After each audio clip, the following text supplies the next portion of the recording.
ডেমরায় প্রবাসী আজাদ হোসেনের বিরুদ্ধে মিথ্যা অভিযোগ এবং হয়রানির বিরুদ্ধে এলাকাবাসীর মানববন্ধন ও বিক্ষোভ মিছিল। রাজধানী ডেমরায় আজাদ হোসেন নামে এক প্রবাসীর বিরুদ্ধে দায়েরকৃত মিথ্যা অভিযোগ এবং হয়রানির বিরুদ্ধে মানববন্ধন ও বিক্ষোভ মিছিল করেছে এলাকাবাসী।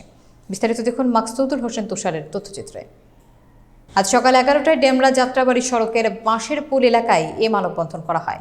মানববন্ধনে বক্তারা বলেন, বাঁশের পুল আমিনবাগ এলাকার সুলতানা ইয়াসমিন আক্তার রুমি জমি জমা সংক্রান্ত বিষয়ে উল্লেখ করে এবং 2 লক্ষ টাকা চাঁদা দাবি করা হয়। মর্মে প্রবাসী আজাদের বিরুদ্ধে গত মঙ্গলবার ডেমরা থানায় একটি মিথ্যা অভিযোগ দায়ের করলে এলাকাবাসীর মধ্যে চরম ক্ষোভের সৃষ্টি হয়। বিষয়টি সম্পূর্ণ মিথ্যে বানোয়াট বলে মানববন্ধনে জানায় এলাকাবাসী। তারা আরও বলেন, অবিলম্বে প্রবাসী আজাদ হোসেনের বিরুদ্ধে দায়েরকৃত মিথ্যা অভিযোগ প্রত্যাহার এবং হয়রানিমূলক কর্মকাণ্ড বন্ধ করতে হবে। আইন শৃঙ্খলা রক্ষাকারী বাহিনীকে পূর্ণ তদন্ত স্বরূপে বিষয়ে তদন্ত করার আহ্বানও জানান এলাকাবাসী। পাশাপাশি সুলতানা ইয়াসমিন আক্তার রুমিকে হয়রানিমূলক কর্মকাণ্ড বন্ধ করে আজাদ হোসেনের বিরুদ্ধে মিথ্যা দায়েরকৃত অভিযোগ তুলে নেওয়ার দাবি জানান এলাকাবাসী।